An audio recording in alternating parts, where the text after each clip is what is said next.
샬롬. 오늘도 주일 예배 오신 모든 분들을 진심으로 환영합니다. 앞뒤 좌우에 앉으신 분들 그리고 각 가정에서 함께 믿음의 인사를 나누겠습니다. 우리는 예수님을 예배합니다.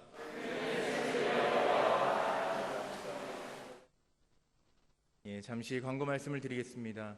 해오름 특별 새벽기도회가 이번 한 주간도 이어집니다. 주님 새해입니다 라는 주제 속에서 참빛교회 유튜브 채널을 통해서 새벽 6시에 드려지고 있습니다. 마지막 한 주도 끝까지 함께 참여해 주시기를 부탁드립니다. 2021년 소그룹 셀 모임 지원자를 모집합니다. 올해는 셀 모임에 지원하시는 분들로 먼저 셀을 구성할 계획입니다. 많이 지원해 주시고 셀 활동을 통해서 올 한 해도 믿음의 성장을 이루시기를 소망합니다. 지원은 남선교회 그리고 여전도회 회장님께 해주시기를 부탁드리겠습니다. 2021년도 선교헌금과 건축헌금 약정서를 주보 안에 끼워서 나누어 드렸습니다. 기억하시겠지만 해마다 이 두 가지 헌금을 저희가 함께 연초에 약정을 하고 있습니다. 여전히 저희가 함께 사용하고 있는 이 성전 부채에 대해서 상환을 계속 해 나가야 한다는 점을 기억해 주시고 부담이 아니라 기쁨으로 함께 동참해 주시기를 부탁드리겠습니다. 나머지 내용들은 주보를 참고해 주시고 오늘도 코로나 예방수칙 주보를 참고하셔서 철저하게 잘 지켜주시기를 부탁드립니다. 이제 다 같이 일어나셔서 완전하신 나의 주님 찬양 드리겠습니다.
내 짐을 여호와께 맡기라. 그가 너를 붙드시고 의인의 요동함을 영원히 허락하지 아니하시리로다. 아멘. 전능하신 아버지 하나님, 오늘도 수고한 주의 자녀들을 부르시고 주의 전에 모여 소리 높여 찬양하며 주님께 나아가게 하여 주시니 감사합니다. 이 시간 드려지는 예배를 받아주시고 우리들을 붙드사 요동치 않으며 잠잠히 주의 음성을 듣는 귀한 예배 한 시간이 되게 하여 주시옵소서. 우리를 죄에서 구원하신 예수 그리스도의 이름으로 기도드렸습니다. 아멘. 사도신경으로 우리의 믿는 바를 함께 고백하시겠습니다.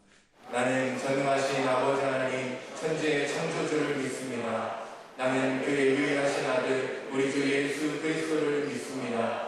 그는 성령으로 잉태되어 동정녀 마리아에게서 나시고 본디오 빌라도에게 고난을 받아 십자가에 못 박혀 죽으시고 장사된 지 사흘 만에 죽은 자 가운데서 다시 살아나셨으며 하늘에 오르시어 전능하신 아버지 하나님 우편에 앉아 계시다가 거기로부터 살아있는 자와 죽은 자를 심판하러 오십니다. 나는 성령을 믿으며 거룩한 공교회와 성도의 교제와 죄를 용서받는 것과 몸의 부활과 영생을 믿습니다. 아멘. 다 같이 자리에 앉으셔서 함께 찬양 드리시겠습니다. 네, 할렐루야, 반갑습니다. 오늘 날씨는 굉장히 어둡고 비가 내리는데 이 시간 주님께서 우리의 마음에 햇살을 주시고 우리를 따뜻하게 하실 것을 믿습니다. 우리 함께 찬양하며 나아가겠습니다.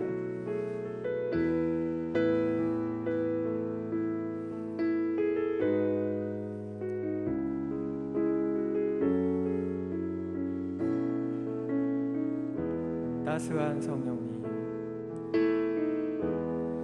따스한 성령님, 마음으로 보내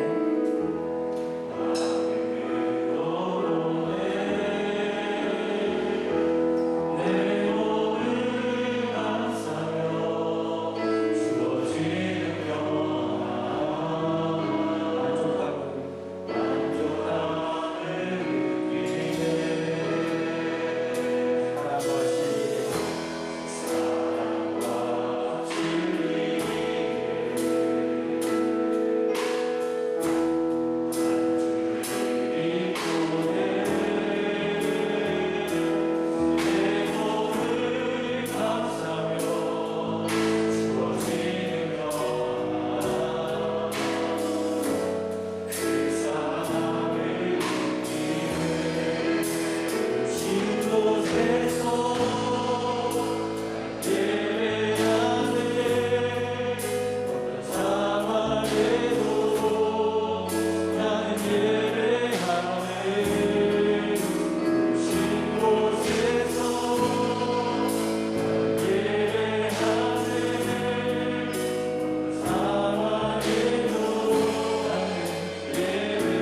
내가 걸어갈 때 길이 되고 내가 걸어갈 때 길이 되고 살아갈 때 산이 되는 그곳에서 예배하네. 내가 걸어갈 때 길이 되고 살아갈 때 산이 되는 그곳에서 예배하네. 우리 믿음으로 내가 걸어갈 때 내가 걸어갈 때 길이 되고 살아갈 때 산이 되는 곳에서 예배하네. 내가 걸어갈 때 길이 되고 살아갈 때 산이 되는 곳에서 예배하네. 곳에서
은혜와 사랑이 풍성하신 하나님 아버지, 지난 한 주간도 건강으로 지켜주사 거룩한 성일 주님의 전에 나와 예배케 하심을 감사드립니다.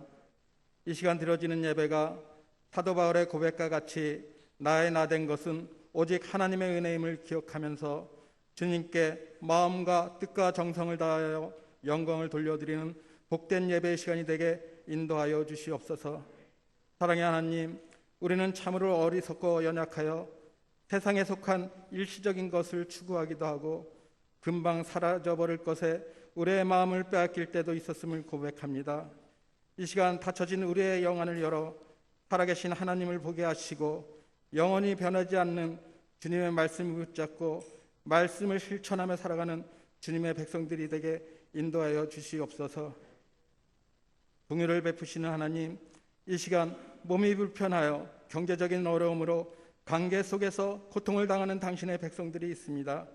세상적인 것에 자유함을 주시고 변화되게 하사 온전히 주님 안에 소망을 갖게 하시며 그들이 구하는 모든 일들이 주 안에서 형통함으로 주님이 왕 되심을 깨닫게 하여 주사 그들의 삶 속에서 감사와 찬양이 넘쳐나게 인도하여 주시옵소서.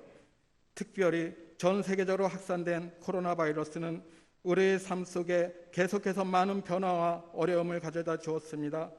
그러나 하나님, 코로나 바이러스로 인하여 좌절하고 낙심하기보다는 이번 사태를 계기로 우리 자신을 돌아보며 주님께 더욱 가까이 나아갈 수 있기를 소망합니다. 저희들의 능력으로 해결할 수 없는 현실 속에서 겸손한 마음으로 전능하신 하나님을 바라보며 하나님만 의지하는 성도들이 될 수 있도록 인도하여 주시옵소서.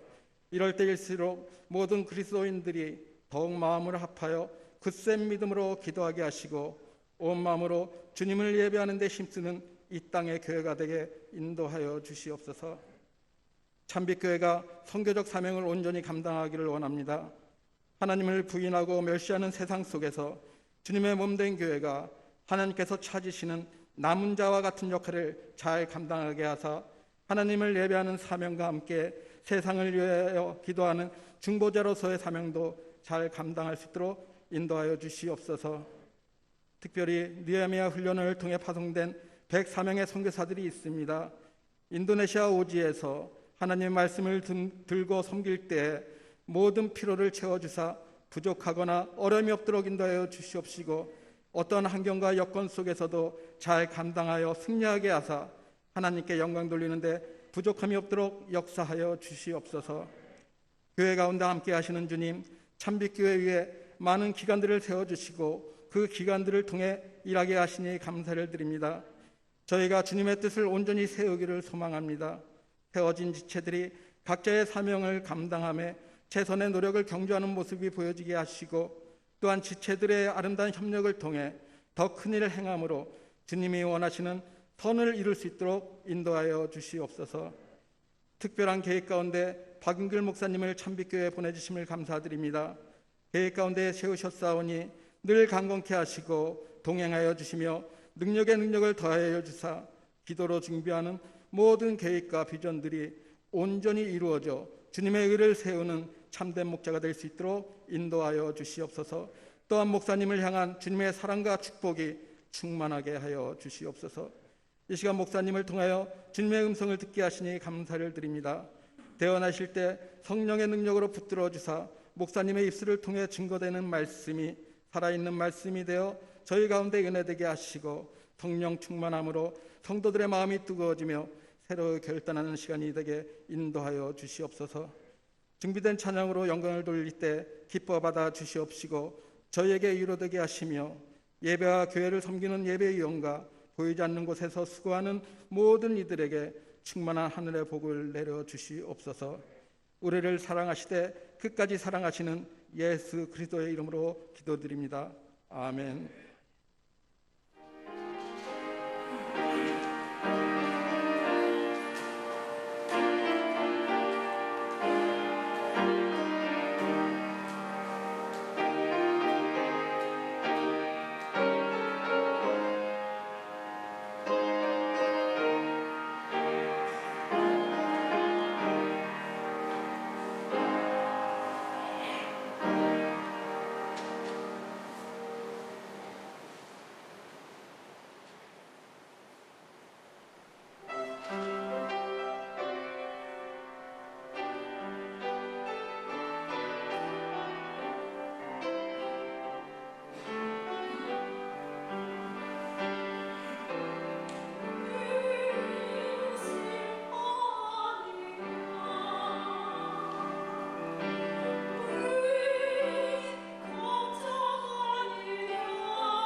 귀한 찬양 감사합니다.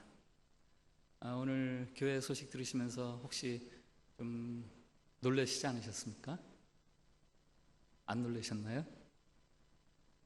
소그룹 활동 지원자 모집, 소그룹 리더 모집이 아니라 소그룹 활동하기 원하는 사람들 모집하는 광고가 나갔는데요. 제가 참빛교회에 온 게 2004년 9월 17년째 되는데요. 제가 와서 그 이듬해부터 시작한 게 소그룹입니다. 소그룹. 굉장히 많이 썼어요.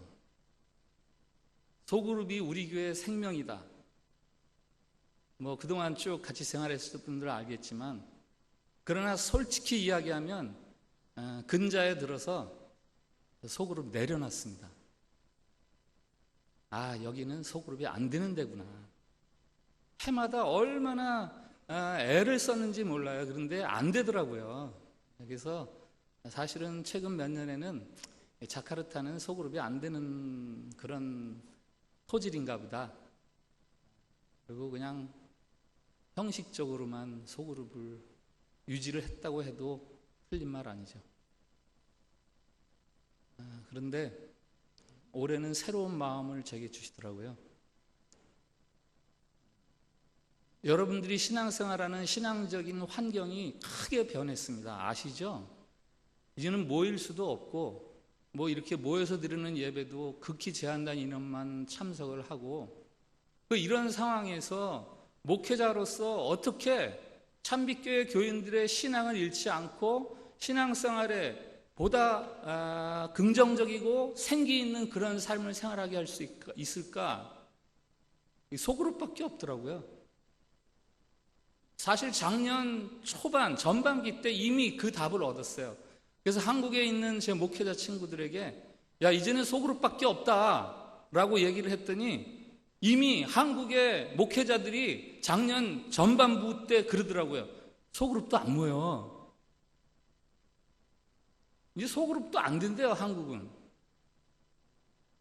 그러나 다행히 우리에게는 모일 수는 없지만 온라인으로 할 수 있는 그런 모임들이 있잖아요. 그래서 올해 이것은 목회자로서는 어쩌면 큰 모험이에요. 그리고 어쩌면 여러분들을 신뢰하기 때문에 걸 수 있는 모험입니다. 첫 번째 광고를 처음 접했을 때 여러분들이 어떻게 생각하셨어요? 잘됐다. 이제 소그룹 안 해도 되겠네. 혹시 그렇게 생각하셨나요? 아니면 나 소그룹 해야 되겠네 이렇게 생각하셨나요? 아니면 아무 생각도 없으셨습니까?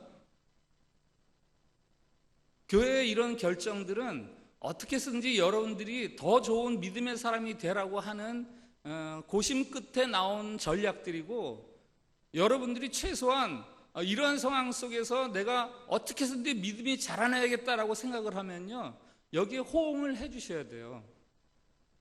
저는 많은 사람을 기대하지 않습니다. 이미 남성교회에서는 리더로 헌신할 사람들 다 모집이 끝났고, 뭐 여성교회에서도, 여전교회에서도 이제 사람들 봐서 그 중에서 리더들을 세울 예정인데,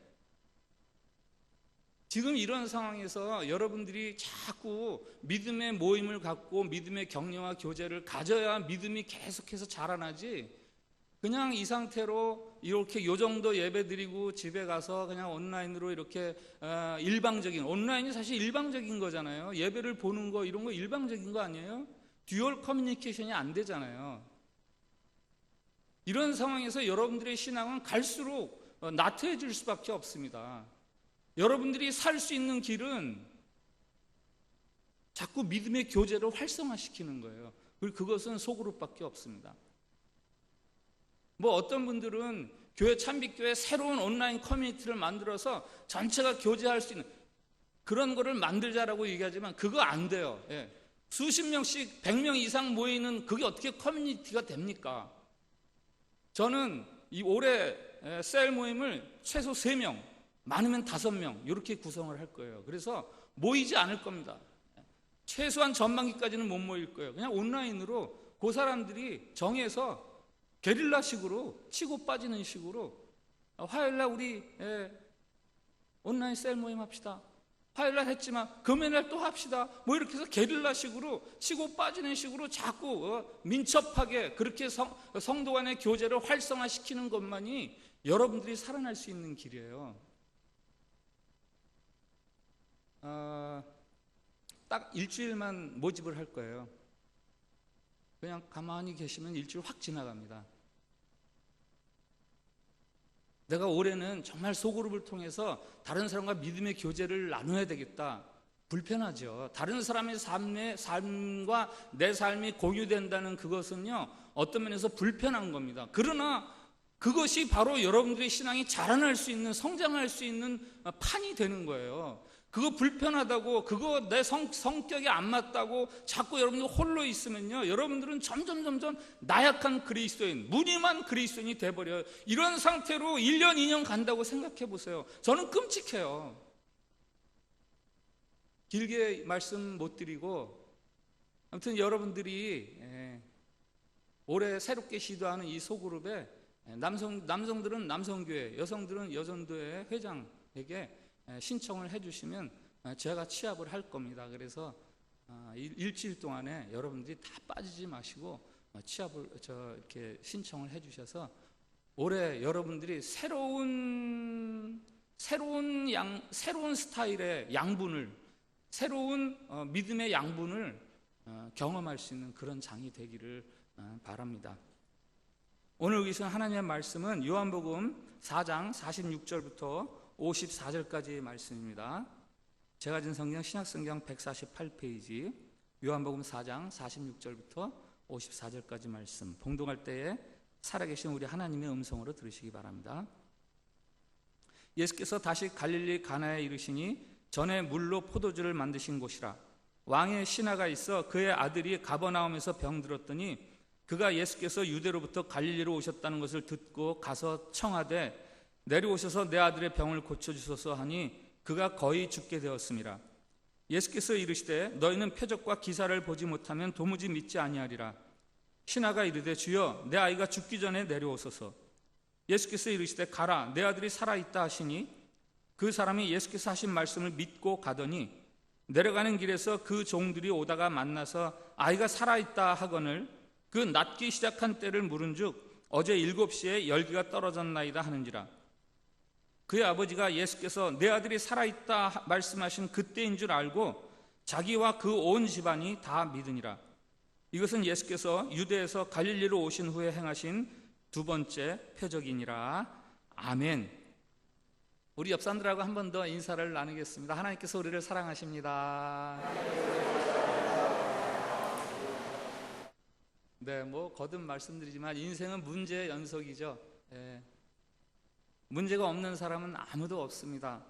문제는 아무 때나 예측할 수 없는 그런 문제들이 우리의 삶에 개입합니다. 73세 된 할머니가 남편과 이혼할 수 있게 해달라고 이혼 청구 소송을 냈어요. 남편은 76세. 그런데 이혼 청구 금액이 1,000억 원이었습니다. 이 정도 부자면 아무런 문제 없이 행복하게 살았을 것 같은데 이 할머니는 평생 고민하다가 이제 황혼 이혼이 늘어나는 추세를 보고 자신감을 얻어서 이혼 청구 소송을 낸 거죠. 더 이상 남편에게 맞고 바람 피우는 남편과 같이 살고 하는 것을 더 이상 내가 견딜 수 없다. 돈이 수천억이 있어도 문제는 여전히 있습니다. 그런데 더 놀라운 사실이 있죠. 이 인생의 문제들을 우리가 주님을 만날 수 있는 통로로 삼으신다는 거예요. 인생의 문제들을 통해서 우리의 믿음이 자라나게 된다는 겁니다. 이게 놀라운 사실이죠. 하나님은 쓰레기 같은 인생의 문제들을 바꾸셔서 사용하셔서 인생의 비료가 되게 하십니다. 서울 마포구에 있는 월드컵 공원, 테마별로 이렇게 몇 개의 공원으로 구성이 되어 있는데 그 중에 하늘공원이라고 있습니다. 가보신 분들 있을 거예요. 제게는 그 월드컵 공원 중에서 가장 좋아하고 인상에 남은 그런 공원인데, 원래 그 하늘공원 자리는요, 서울 시민들이 쓰고 버린 쓰레기를 하치한 자리예요. 난지도 쓰레기장 아시죠? 난지도 쓰레기 그 하치됐던 곳을 잘 다듬어서 그렇게 낭만적이고 아름다운 경치 좋은 공원으로 바꾸어 놓은 겁니다. 하나님이 인생의 문제들을 그렇게 사용하세요. 우리가 보고 있는 요한복음에서 예수님은 계속해서 문제 있는 사람들을 만나 주십니다. 요한복음 2장에서는 기쁨의 절정이어야 될 잔치자리에서 포도주가 떨어지면서 근심하고 있는 혼인집을 찾아가시고요. 요한복음 3장에서는 영생의 문제로 고민하는 고급 관원 니고데메를 만나 주셨고, 요한복음 4장 전반부에서는 결혼 생활이 복잡해서 사람들로부터 소외감을 느끼던 한 여인을 만나 주셨고, 오늘 본문 요한복음 4장 후반부에서는 아들의 병으로 죽음을 경험하게 되는 그런 한 아버지를 만나게 됩니다. 예수님은 문제가 있는 사람들을 만나주세요. 하나님의 아들 예수님이 이 땅에 오신 이유, 이 땅에 오신 목적이 있습니다. 문제를 안고 사는 사람들, 그들을 만나려고 예수님이 이 땅에 오셨습니다. 오늘 본문에서 예수님을 만난 사람이 왕의 신하, 이 사회적으로 괜찮은 신분이잖아요. 그런데 그가 문제에 부딪힙니다. 아들이 거의 죽게 되었습니다. 자식이 죽으면 땅에 묻는 게 아니라 부모 가슴에 묻는다 그러잖아요. 자식의 죽음은 부모에게는 가장 큰 슬픔이요, 비극이죠. 어쩌면 자식의 죽음은 차라리 내가 죽는 것보다도 더 슬픈 비극일 수 있습니다. 부모에게는. 이 아들의 죽음이라는 문제에 빠진 왕의 신하가 예수님에 대한 소문을 듣습니다. 지금 가나에 예수님이 계시다. 신하가 있는 곳은 가버나움. 가버나움에서 가나까지는 약 30km가 넘는 거리입니다. 시속 60km 자동차로 30분 달려야지 돼요. 그런데 그가 그 먼 길을 찾아갑니다. 47절과 49절에 신하의 말을 들어보세요. 이 숨이 턱에 차서 다급하게 하는 말 아닙니까? 내려오셔서 내 아들의 병을 고쳐주세요. 49절, 주여 내 아이가 죽기 전에 좀 내려가 주세요. 이 두 마디는 문제의 벽에 갇혀서 탈출구가 보이지 않는 아주 절박해진 인생의 간구요, 호소요, 탄식이라고 할 수 있습니다. 혹시 여러분 가운데 이 신하와 같은 심정으로 오늘 예배를 드리고 계신 분이 있습니까?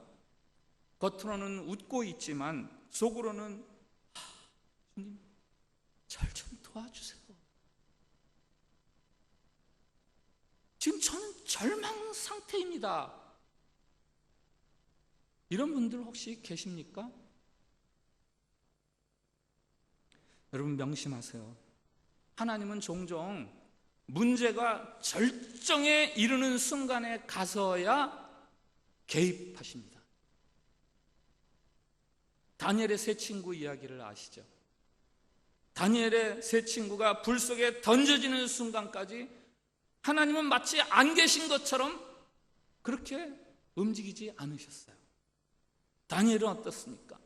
다니엘이 사자굴에 던져져서 사자가 입을 벌리려고 하는 그 순간까지 하나님은 마치 안 계신 것처럼 그렇게 움직이지 않으셨습니다. 그러나 그들의 문제가 절정에 이르는 순간에, 더 이상 지체할 수 없는 마지막 순간에 하나님이 개입하셔서 그들을 구원해 주셨습니다. 하나님 왜 그러시죠? 하나님 무슨 로마의 폭군들처럼 다른 사람이 고통받는 것을 보기를 좋아하셔서 그것을 즐기기 위해서 그러십니까? 하나님은 우리가 고통당할 때 우리와 함께 고통당하시고 함께 아파하시는 하나님 아니십니까? 그럼에도 불구하고 하나님이 마지막까지 우리를 문제 속에 함께 놓아두시는 이유가 있습니다. 뭐예요? 우리가 간절히 하나님을 찾으라고. 간절히 하나님을 찾으라고. 주님, 전 이제 끝나는 것 같아요. 제 힘으로는 도저히 더 이상 안 됩니다. 절 좀 도와주세요. 이 말이 정말 진전성을 가진, 정말 진심 어린 부탁과 호소가 되라고 하나님이 마지막 순간까지 보고만 계시는 거예요.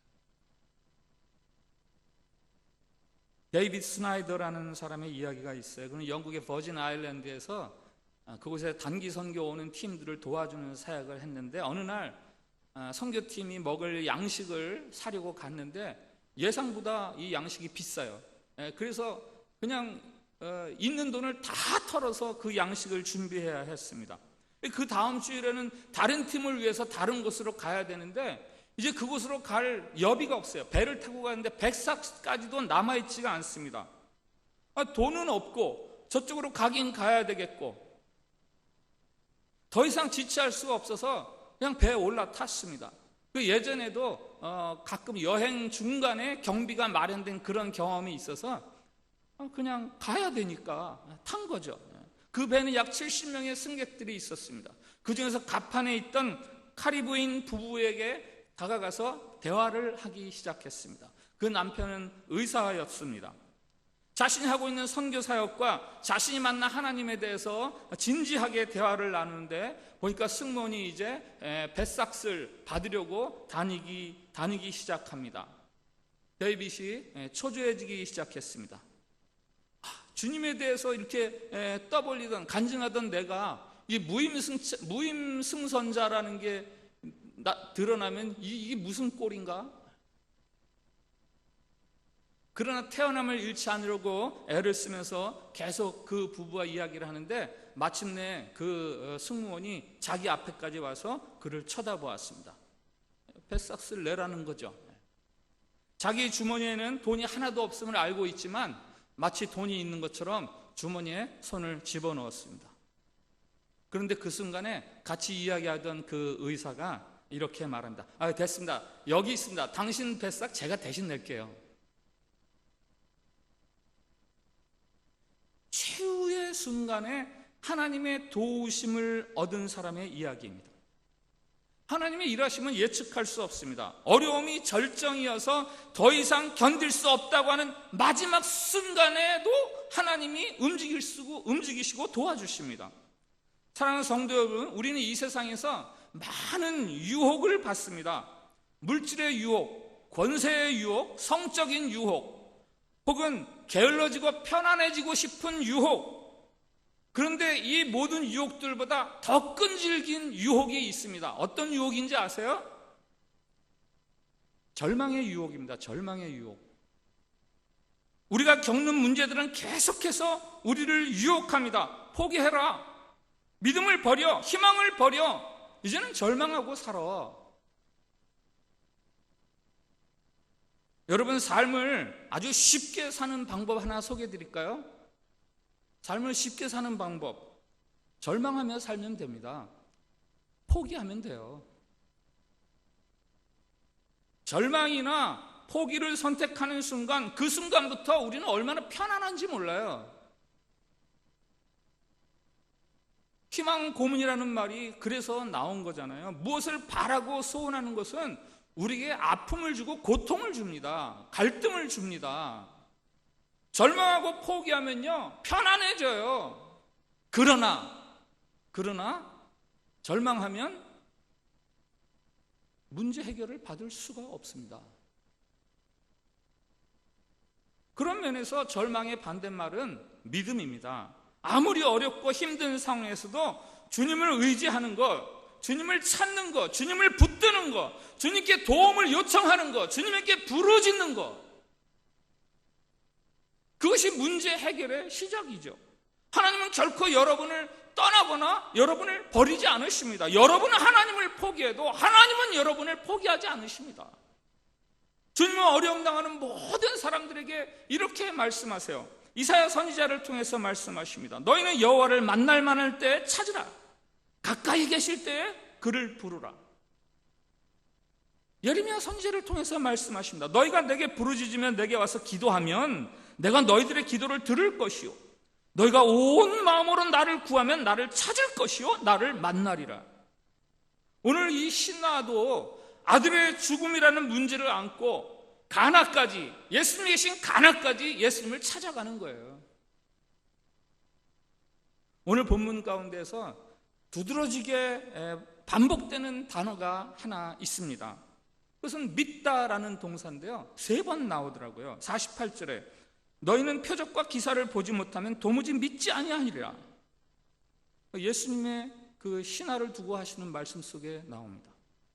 두 번째는 50절, 예수께서 하신 말씀을 믿고 가더니, 신하가 예수님이 하신 말씀을 믿고 돌아갔다라는 말이고요. 마지막 53절에 자기와 그 온 집안이 다 믿으니라.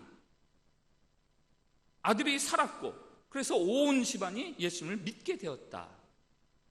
자, 3번의 믿다라는 동사가요, 이 밀도가 조금씩 달라요.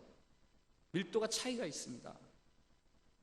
처음에는 안 믿는구나, 너 믿음이 없구나, 믿음이 뭐 그래. 두 번째는 믿고 가더라, 믿고 가더라. 3번째는 온 집안이 다 믿더라. 오늘 이 신하의 믿음은 엄밀한 의미에서 문제가 있어요. 그가 먼 길을 달려와서 예수님께 황급히 말합니다. 내려오셔서 내 아들의 병을 고쳐주세요.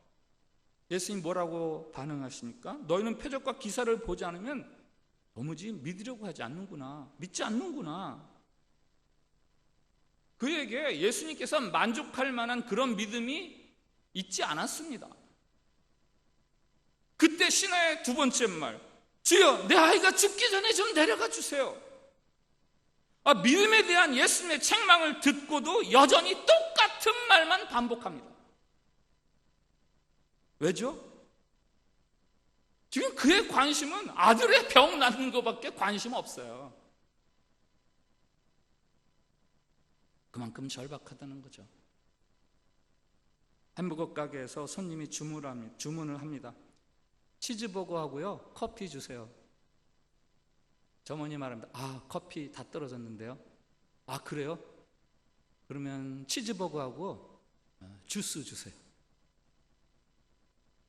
치즈버거 다 떨어졌다고요. 그래요? 그러면 치즈버거 주세요. 이 관심이 치즈버거에 밖에 없어요. 오늘 이 신하가 그런 사람이죠. 근데 이상한 게 있어요. 예수님과 동문서답하듯 하는 이 신하에 대한 예수님의 말씀이 의외죠. 내 아들이 살아있다. 믿음이 없어서 안 되겠다 하지 않으시고 내 아들이 살았다 하시니 참 이상하죠. 예수님이 왜 이 믿음 없는 신하의 아들을 고쳐주셨을까요? 아들의 병에만 관심이 있고 예수님의 하나님 아들 되심에 대해서는 관심이 없는 이 신하의 요구를 들어주시는 이유가 무엇입니까? 그가 예수님을 믿도록 하기 위해서요. 그에게 믿음을 주기 위해서입니다. 너 믿음 잘못되었으니까 안 고쳐준다 라고 하시는 것이 아니라, 그래, 그렇게 해서라도 네가 나를 믿을 수 있어야지 하고 병을 고쳐주시는 거죠. 요한복음 2장에 나와 있는 가나의 혼인잔치집에서 물로 포도주를 만들던 첫 번째 표적과 오늘 이 가나에서의 두 번째 표적, 공통점이 있어요. 같이 가나에서 일어났던 거다라는 공통점도 있지만 아주 중요한 공통점이 있는데, 둘 다 이 첫 번째 표적 마지막 문장 이렇게 끝납니다. 제자들이 그를 믿으니라. 제자들이 예수님을 믿으니라. 그리고 오늘 두 번째 표적에 자기와 이 왕의 신하와 그 온 집안이 다 믿으니라. 가나에서 행하신 두 가지 표적이 모두 믿음에 의해서 이루어진 표적들이 아니라 믿음을 위해서 이루신 표적이에요. 다른 복음서에는 예수님의 기적에 대해서 많은 사람들이 논란이라 이런 반응이 나옵니다마는 요한복음에서는 사람들이 믿으니라 라는 반응이 나옵니다. 예수님께서 은혜를 베푸시면 그제서야 사람들이 주님을 믿더라 이런 말이죠. 하나님은 우리의 믿음을 따라서 역사하십니다. 그러나 오늘 신하의 믿음처럼 처음부터 우리가 믿음이 대단했던 것은 아닙니다.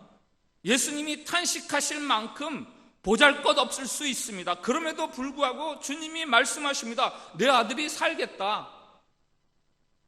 믿음이 약한 중에도, 아니 믿음이 없는 중에도 문제 해결을 선포하십니다. 신하에게 믿음이 생기고 그 온 집안이 예수님을 믿을 수 있도록 하기 위해서. 이런 말 들어보셨죠? 유능한 목수는 상한 제목이라도 버리지 않고 다듬어 쓴다. 예수님은 유능한 목수시죠. 아주 탁월한 목수십니다. 썩어 뭉들어져서 별로 쓸모없을 것 같은 나무들도 잘 다듬어서 사용하시는 분이십니다. 믿음 같지도 않은 믿음을 가지고 예수님을 찾을 때 외면하지 않으시고 도와주십니다. 그래서 상한 갈대를 꺾지 않으시고 꺼져가는 등불을 끄지 않는 주님이라고 말하는 거예요. 하나님은 우리의 믿음 없음을 아시지만 결단코 우리를 거절하지 않으십니다. 심지어는 우리가 구하지 않은 것까지도 들어주시면서 우리를 믿음의 사람으로 자라나기를 바라십니다. 이것이 바로 성경이 말하는 하나님의 사랑이에요. 오늘 본문에서 믿다라는 동사 더불어서 눈에 띄는 반복되는 짧은 문장이 하나 더 있죠. 그 문장도 3번 나옵니다. 50절에 예수님이 하시는 말씀 중에서 내 아들이 살아있다. 내 아들이 살아있다. 51절에 종들이 하는 말, 아들이 살아있다. 53절에 신하가 기억 속에서 되살리는 예수님의 말씀, 내 아들이 살아있다. 내 아들이 살아있다. 이 한마디를 듣기 위해서 그 먼 길을 달려갔습니다. 자신의 힘으로는 도저히 만들어낼 수 없는, 조제할 수 없는 그런 말이 바로 이 말이었어요. 그런데 주님이 말씀하십니다. 내 아들이 살아있다. 그리고 종들이 말합니다. 아들이 살아있어요. 그리고 이제 그가 평생 잊지 못할 말이 됩니다. 내 아들이 살아있다.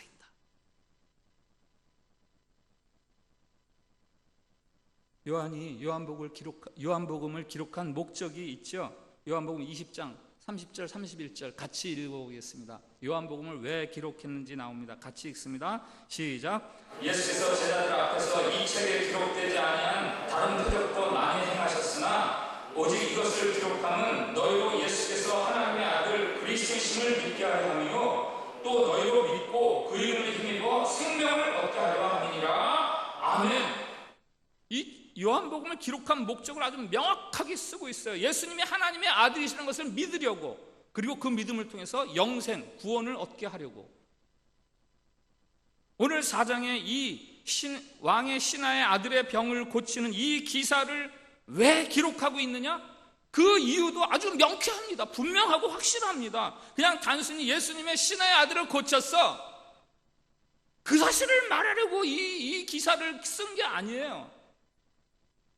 이 이야기를 듣는 사람들 모두 예수님이 하나님의 아들이시구나, 그리고 하나님의 아들로 그 예수를 믿어서 영생, 구원을 얻으라고 이 기사를 우리에게 지금 전해주고 있는 거예요. 그래서 요한복음을 신앙의 책이라고 하는 거죠. 요한복음을 읽을 때는요, 믿음을 찾아서 읽어야 돼요. 믿음을 따라서 읽어야 돼요. 오늘 본문도 믿음의 관점에서 읽어야 합니다. 그 믿음이란 바로 생명을 얻게 하시는 예수님, 생명을 얻게 하시는 예수님, 그것에 대한 믿음이죠. 예수님이 하나님의 아들이시구나 라는 것에 대한 믿음, 그거죠. 예수님은 요한복음 3장에서 니고데모에게 영원한 생명을 얻는 방법에 대해서 거듭나지 아니하면 하면서 영원한 생명을 얻는 방법에 대해서 말씀해 주셨습니다. 요한복음 4장에서는 사마리아 여인에게 영원히 목마르지 않는 샘물에 대해서 말씀해 주셨습니다. 오늘 본문에서는 죽음 앞에까지 갔던 아들의 생명을 되돌려 주시는 예수님이심을 말씀해 주십니다. 내 아들이 살아있다. 주님의 이 한마디 말씀으로 죽어가던 한 아이가 살아납니다. 아니, 아이의 죽음 때문에 죽어가던 아버지가 살아나는 거예요. 하나님께서 빛이 있으라 하시니까 어둠이 물러가고 빛이 생겼습니다. 질서가 있어라, 혼동이 물러가고 질서가 생겼습니다. 하나님의 아들 예수 그리스도, 그의 입에서 나오는 말에는 권능이 있습니다. 권세가 있습니다. 예수님이 이렇게 되어라 하면 그렇게 됩니다. 이사야 선지자가 말합니다. 내 입에서 나가는 말이 헛되이 내게로 되돌아오지 아니하고 나의 기뻐하는 뜻을 이루느니라. 왕의 입에는 권세가 있잖아요. 문제와 더불어 살아갈 수밖에 없는 모든 인생, 그 모든 인생이 꼭 알아야 되는 한 가지가 있습니다. 그 한 가지는 무엇입니까? 예수님을 아는 거예요. 예수님을 아는 거예요. 예수님은 길입니다. 예수님은 진리입니다. 예수님은 생명이십니다. 예수님은 지혜요, 능력이요, 권세이십니다. 예수님은 선한 목자이십니다. 예수님은 양들로 하여금 생명을 얻게 하되 더 풍성히 얻게 하시는 분이십니다. 폴 트루니에는 인생을 고개사가 공중에서 이쪽 그네를 딱 떠나서 저쪽에서 나를 기다리고 있는 고개사에게로 날아가는 그 허공에 떠 있는 고개사다, 이렇게 비유를 합니다. 아래 땅을 보면 불안하고 위험하고 두렵고 조마조마합니다. 그러나 자신을 붙잡아 주려고 기다리고 있는 저쪽에 저 노련한 고개사를 보면, 이야, 이거 왠지 기대가 되고 흥분이 되고 생동감이 생깁니다.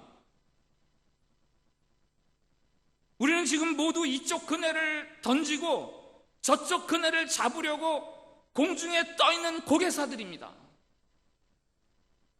예수 그리스도께서 저쪽에서 우리를 붙드시려고, 우리를 맞으시려고 지금 기다리고 계십니다. 불안이나 염려, 두려움 대신에 흥분과 감격, 활력을 준비하고 계십니다.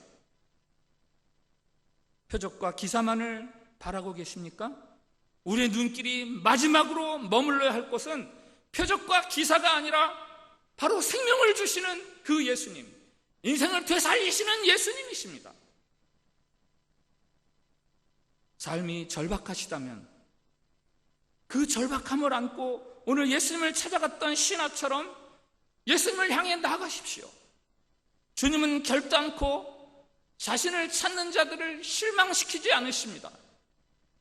주님은 우리가 바라던 것보다 훨씬 더 좋은, 아니 가장 좋은 것을 베푸시는 분이 바로 우리 주님이십니다. 같이 찬양 드리겠습니다. 주가 보이신 생명의 길, 나 주님과 함께. 상한 마음을 보이며 주님 앞에 나아가리.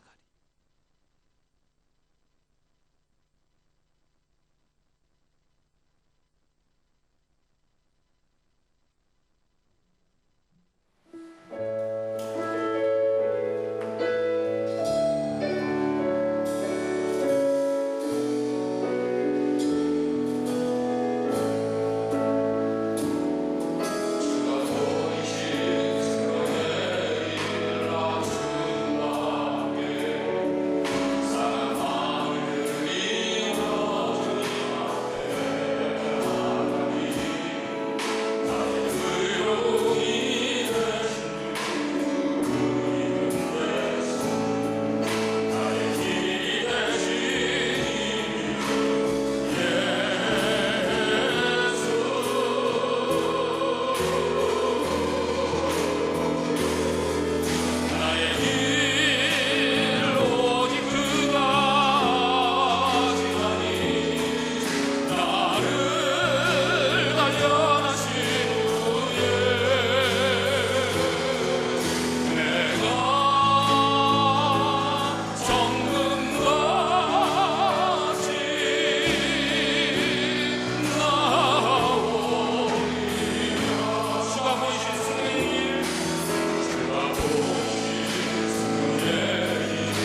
나의 길 오직 그가 아시나니 나를 단련하신 후에 내가 성는 같이 나오. 우리 한 번 더 찬양합시다. 나의 길 오직 그가 아시나니 너희 오직 그가 아시 나를 단련하시네 늘 단련하신 후에 내가 성는 같이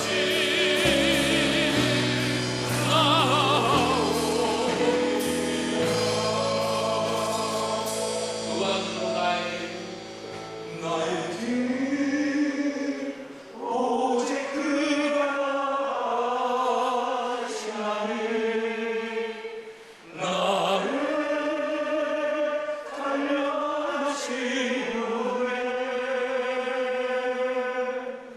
내가 성는 같이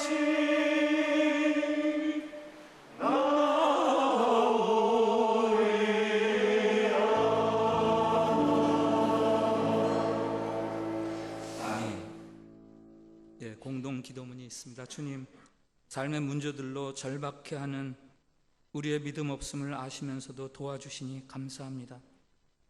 주님, 포기하거나 낙심하는 대신 주님께 더 가까이 나아가오니 우리를 도와주시옵소서. 주님, 한 말씀만 해주셔도 되겠사오니 문제 해결뿐 아니라 온전한 믿음의 사람 되게 해주시옵소서. 자, 우리 기도를 같이 드립시다. 시작.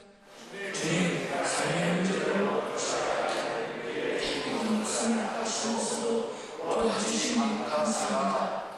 주님, 포기하거나 낙심하는 대신 주님께 더 가까이 나아오니 우리를 도와주시옵소서. 주님, 한 말씀만 해주셔도 되겠사오니 문제 해결뿐 아니라 온전한 믿음의 사람이 되게 하옵소서. 감사해 주시고요. 우리 각자 여러분의 기도를 주님 앞에 드립시다. 기도하겠습니다.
감사합니다.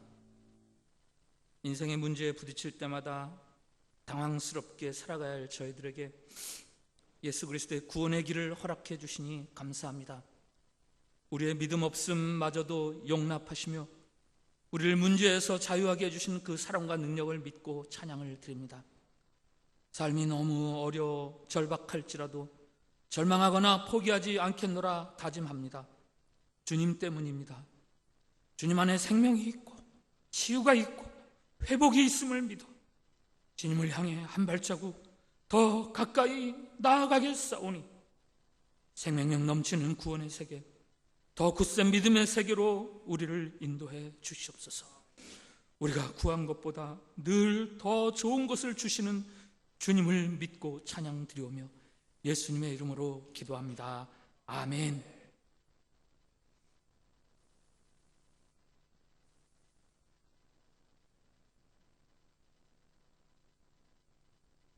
이 시간 찬송가 213장 찬양하시면서 준비하신 예물을 하나님께 드리시겠습니다.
충만하신 아버지 하나님 감사를 드립니다. 한 주간의 삶 가운데 우리를 지키셨고 우리의 모든 어려움 속에서 우리를 여전히 돌보시며 연약한 믿음의 간구까지도 들어 응답하셔서 하나님의 뜻 가운데 살아가게 하여 주시니 감사를 드립니다.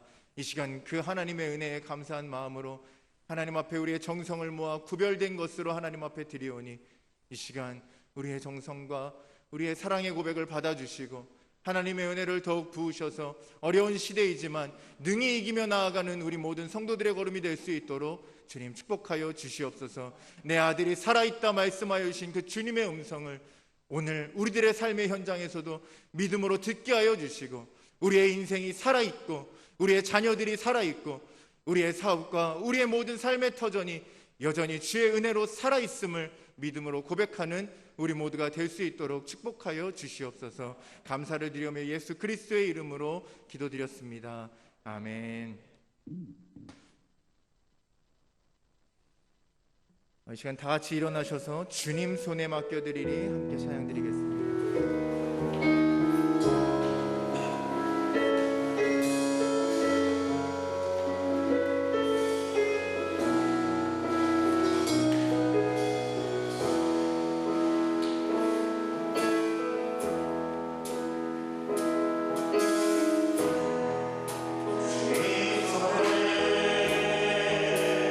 맡겨드리리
이 시간 마지막으로 세상으로 나아갈 믿음의 형제 자매들과 인사를 한번 나눴으면 좋겠습니다. 절박함으로 주님께 나아갑시다 하고 인사하겠습니다.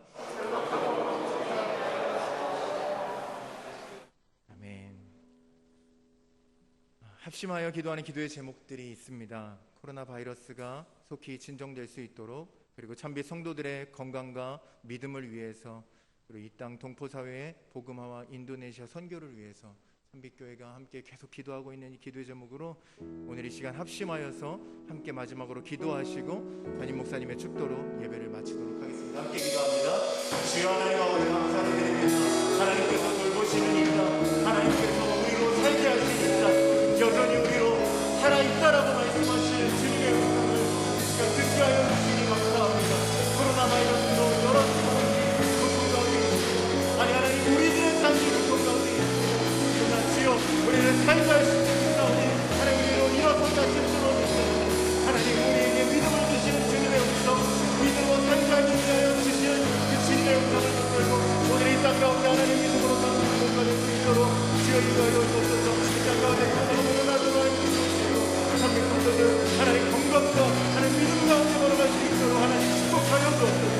이 땅 곳곳에 하나님 곳곳에 숨어있는 악한 것을 떠나가고 주여 하나님 오셔 곳마다 주의 복음이 전하여져서 주가 살게 하시는 이 땅 인도네시아 이 땅 가운데 복음이 평안하여져서 주의 이름으로 살아가는 주의 백성들 되게 하여 주옵소서.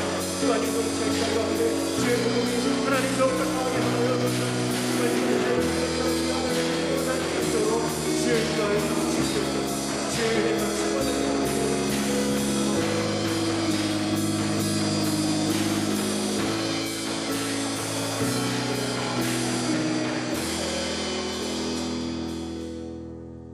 우리 주 예수 그리스도의 은혜와 하나님 아버지의 사랑과 성령의 교통하심이 절박한 문제가 있다면 그 문제를 가지고 주님께 나아가 문제 해결과 더불어 더욱 온전한 믿음의 사람이 되기를 바란다고 소원하고 다짐하는 우리 모든 성도들 위해, 그리고 우리의 조국 대한민국과 이 땅의 한인 동포들 위해, 한인 교회들과 한인 교회 목사님들 위해, 한인 선교사님들 위해, 그리고 인도네시아와 온 세계 위해 이제부터 영원까지 함께하여 주시기를 간절히 축원하옵나이다. 아멘.